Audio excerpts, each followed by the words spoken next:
बड़ी ही मनमोहक झांकी होगी माँ के दरबार की। एक भक्त पहुंचा है माँ के धाम में, लगता है माँ स्वर्ग से धरती पर आई हैं। माँ जन जन की प्यारी, सबकी दुलारी, सभी भक्तों को अपने पास बुलाया है। मैया रानी से हाथ जोड़कर विनम्र प्रार्थना करता हूँ।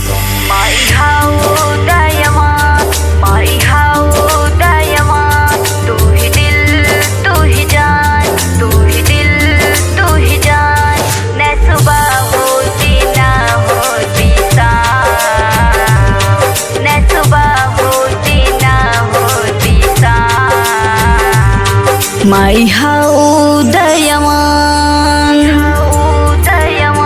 तू ही दिल तू ही जान, माई हाउ दयावान, तू ही दिल तू ही जान। न सुबह होती ना होती शाम, कुछ दिन कर लूं तेरी भक्ति, कुछ और नहीं मुझे काम। कुछ दिन कर लूं तेरी भक्ति, कुछ और नहीं मुझे काम।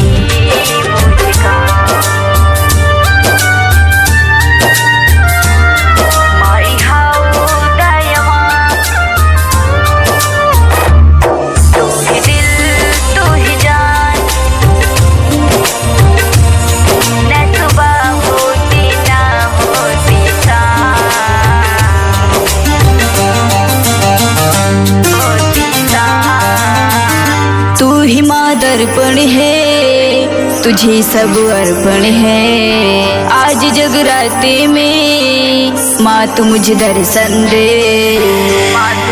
माँ की ममता का कोई मोल नहीं, माँ की ममता का कोई मोल नहीं, माँ के जैसा कोई अनमोल नहीं, अनमोल नहीं।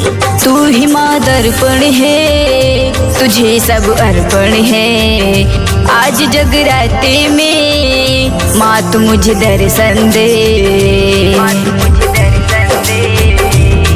नव दिन नव रूप माई गजब स्वरूप, नव दिन नव रूप माई गजब स्वरूप, हर जग में माई तो हर नाम। कुछ दिन कर लूं तेरी भक्ति, कुछ और नहीं मुझे काम। कुछ दिन कर लूं तेरी भक्ति, कुछ और नहीं मुझे काम।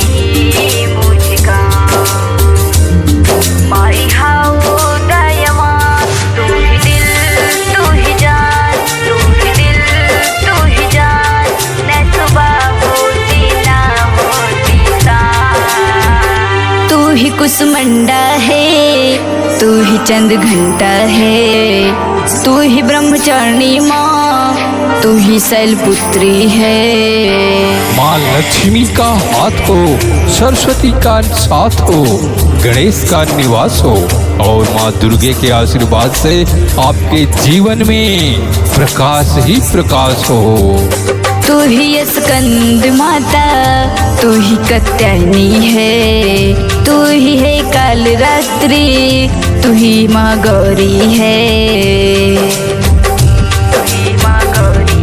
माई दुर्गा की बखान कर दुनिया जहान, माई दुर्गा की बखान कर दुनिया जहान, आए अमिता भी माई तो हर धाम। कुछ दिन कर लूं तेरी भक्ति, कुछ और नहीं मुझे काम। कुछ और नहीं मुझे काम।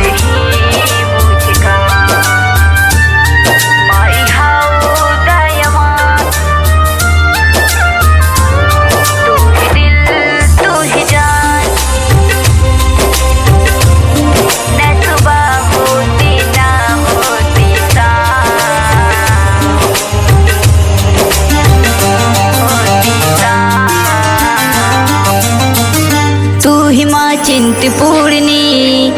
ही माँ वैष्णो है, तू ही माँ विंध्यवासिनी, तू ही माँ शारदे है। हमको था इंतजार, वो घड़ी आ गई, होकर सिंह पर सवार माता रानी आ गई। होगी अब मन की मुराद पूरी, दुख हरने माता रानी आ गई। तू ही माँ नैना देवी, तू ही माँ ज्वाला है, तू ही माँ बागेश्वरी, तू ही गाजेश्वरी है। सब शक्ति महान मान दुनिया जहान, सब शक्ति महान मान दुनिया जहान। श्याम कमल ही मंसू जपना, कुछ दिन कर लूं तेरी भक्ति, कुछ और नहीं मुझे काम, कुछ और नहीं मुझे काम। माई हाउ दयावान, तू ही दिल तू ही जान, न सुबह होती न होती शाम।